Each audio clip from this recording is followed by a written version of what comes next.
तो आज हम बात कर रहे हैं कि art and architecture of Mughal period. इस सेशन में हम बाबर और हुमायूं, शेरशाह सूरी, जहांगीर, अकबर, इन सब के समय में बने हुए कुछ आर्किटेक्चर्स की बात करेंगे।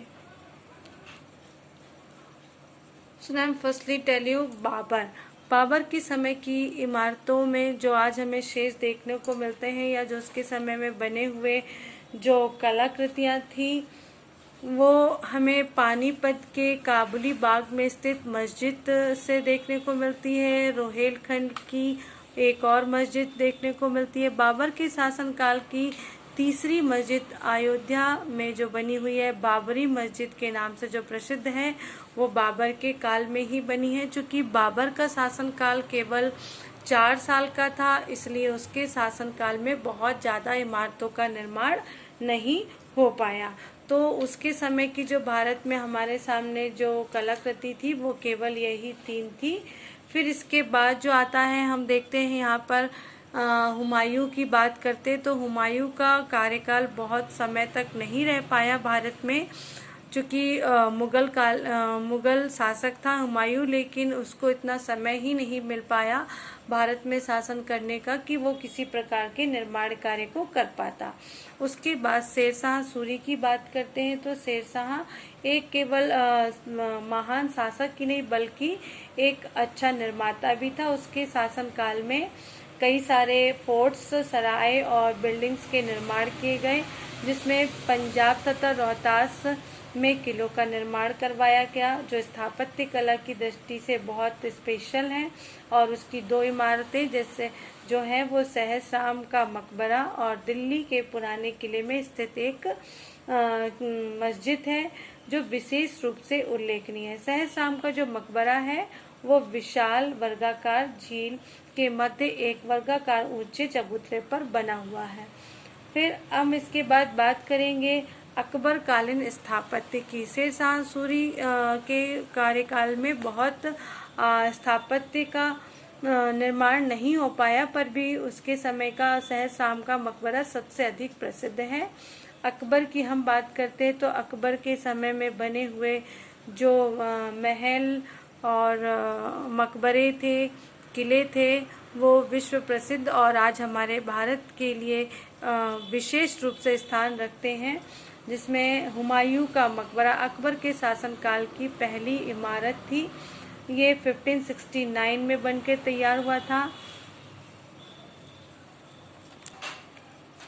और ये है ईरानी फारसी स्थापत्य कला शैली से प्रभावित है। इसका निर्माण जो किया था वो मिर्जा ग्यास ने करवाया था, जो ईरान का रहने वाला था।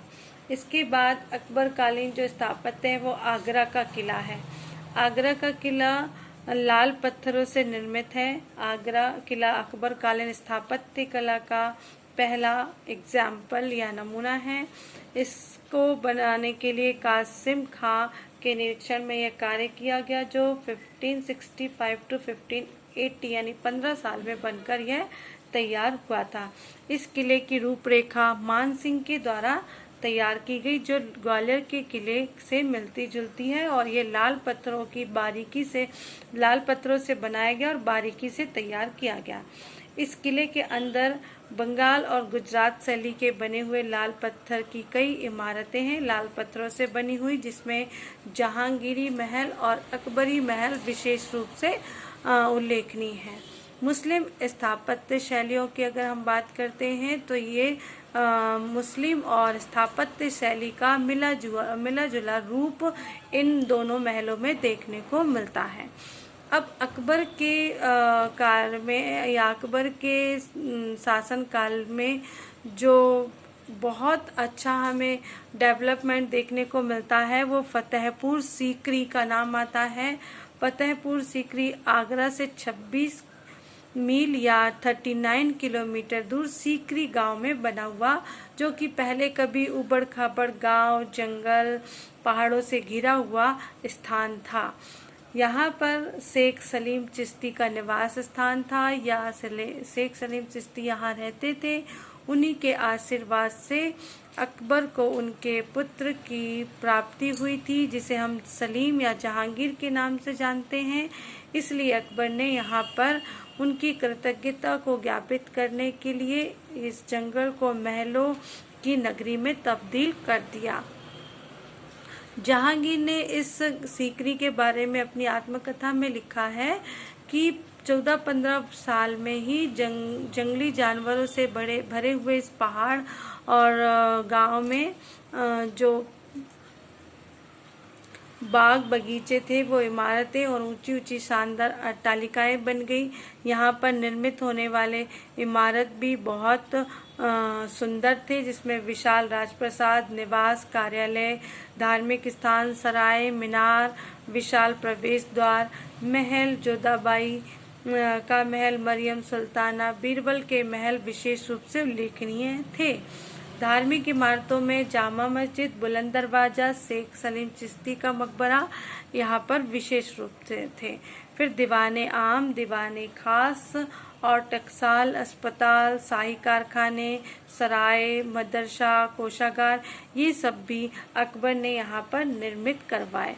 स्थापत्य कला की दृष्टि से फतेहपुर सीकरी इमारतों से एक भरा हुआ स्थान था और एक अपने लिए एक विशिष्ट स्थान रखता था। ये जो यहाँ पर बनी हुई जितनी भी इमारत, जितनी भी बिल्डिंगें थी, वो हिंदू मुस्लिम स्थापत्य शैलियों के समन्वय से निर्मित थी और इसके जो गुंबद थे, मेहराब थे, वो मुस्लिम शैली से बने हुए थे।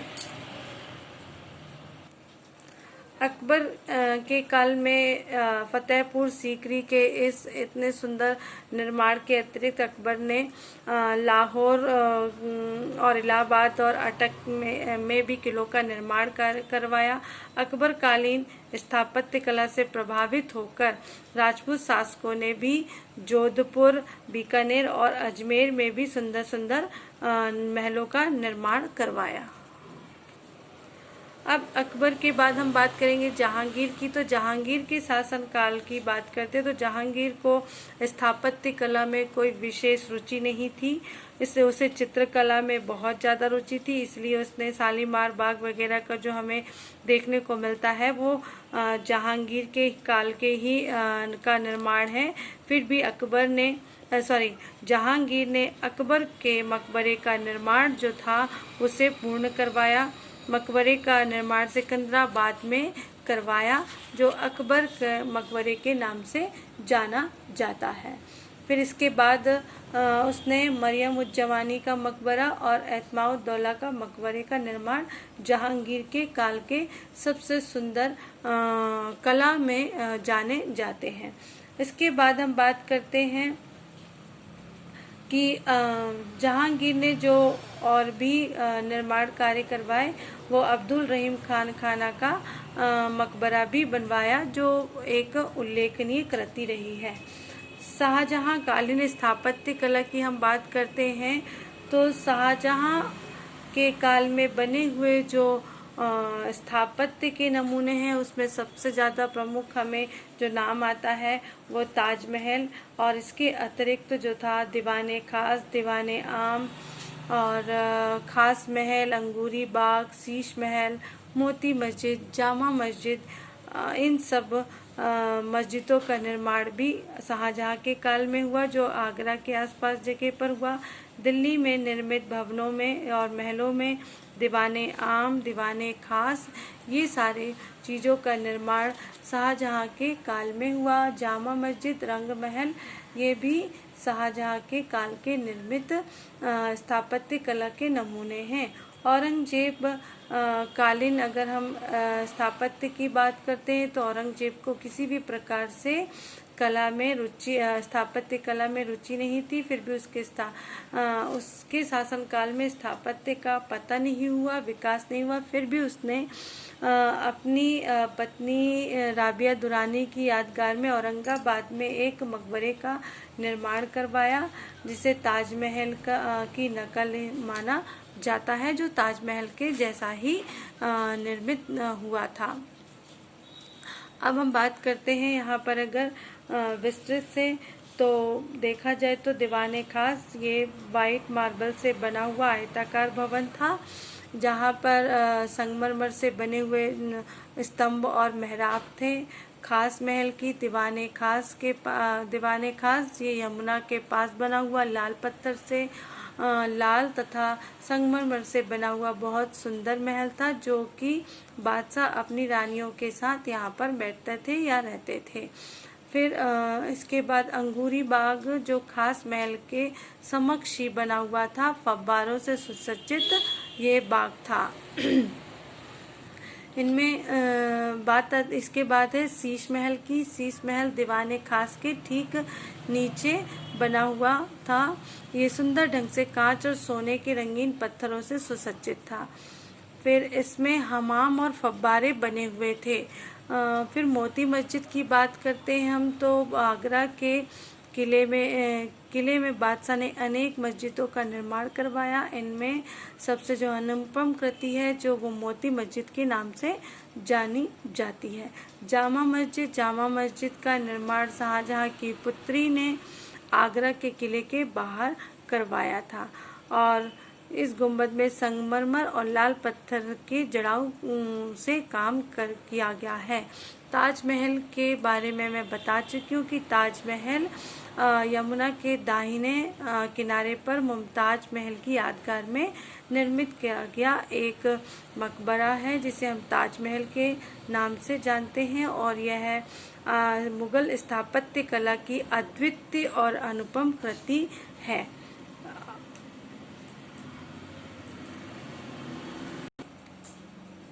Student, thank you. यदि आपको जानकारी अच्छी लगी हो और इसके बारे में यदि आप और जानना चाहते हैं तो प्लीज़ कमेंट्स करें। नेक्स्ट वीडियो में शेयर करूंगी आप लोगों को सल्तनत कालीन स्थापत्य के बारे में। Thank you.